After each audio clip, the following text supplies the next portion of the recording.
பூஞ்சோலை மாணவர்கள் அனைவருக்கும் வணக்கம். அதாவது தமிழ் ஓல்டு கொஸ்டினில் கேட்ட ஒரு சில முக்கியமான இன்ஃபர்மேஷன் பார்த்துலாம். அதாவது பாருங்கள், சொல்லுக்கேற்ற பொருள் டைரெக்டாக கேட்பாங்க. ஆனால் இந்த கொஸ்டின் டிஃப்ரெண்ட்டாக இருக்குது பாருங்களேன். சொல்லுக்கேற்ற பொருள் இடம்பெற்றுள்ள தொடரை காண்க அப்படின்னு சொல்லி கொடுத்துருக்காங்க. அப்போது சொல்லுக்கேற்ற பொருள் நிறைந்த தொடர் எதுன்னு பார்க்கணும் ஃபஸ்ட்டே கரெக்டு. ஏன் அப்படின்னா கோடு அப்படின்னா அது மலை அப்படின்றத குறிக்கும். ஸோ மேற்கு தொடர்ச்சி மலையில் எண்ணற்ற உயிரினங்கள் உள்ளன அப்படின்றது கரெக்டு நம்மளுக்கு.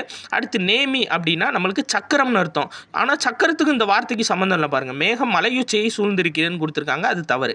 அடுத்து பாருங்கள், விரிச்சி அப்படின்னா என்னன்னா அது நற்சொல். ஆனால் இது பாருங்களேன், அவன் கோபத்தில் தீய சொற்களை பேசினான்னு கொடுத்துருக்காங்க, அப்போ இது தவறு. அடுத்து பாருங்கள், செலவு அப்படின்னா அது ஆக்சுவலாக பயணம் அப்படின்னு சொல்லிட்டு அர்த்தம். ஆனால் இதில் பாருங்களேன், மாலை வேளையில் மாடுகள் வீட்டை நோக்கி வந்தன, அப்போ பயணத்துக்கும் இதுக்கும் சம்மந்தம் இல்லை, அப்போ இதுவும் தவறு.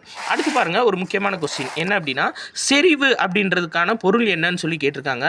முன் சொன்ன வாக்கை மறுக்காமல் காப்பாற்றுதல். வித்தியாசமாக இருக்குது. செறிவு அப்படின்னா என்னென்னா முன் சொன்ன வாக்கை மறுக்காமல் காப்பாற்றுதல். அடுத்து பாருங்கள், ஒரு முக்கியமான ஒரு வித்தியாசமான கொஸ்டின் கொடுத்துருப்பாங்க. என்ன அப்படின்னா, அதாவது இங்கே இருக்குது பாருங்கள், பேரறிவாளன் திருப்போல அப்படின்னு சொல்லி கொடுத்துருக்காங்க.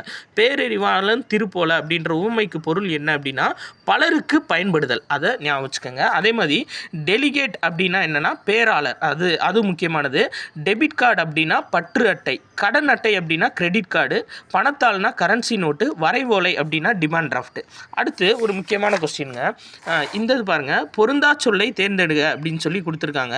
இதில் துகிர் அப்படின்றதான் பொருந்தா சொல். ஏன்னா இது பொருளை குறிக்குது. துகிர் அப்படின்னா பவளம். ஆனால் இந்த 3 பார்த்தீங்கன்னா அந்த அவங்க செய்கிற வேலையை குறிக்கிறது. இப்போ பாருங்கள், மண்ணீட்டாளர் அப்படின்னா என்னென்னா சிற்பி, கண்ணுள் வினைஞர் அப்படின்னா ஓவியர், காருகர் அப்படின்னா நெய்பவர். நன்றி.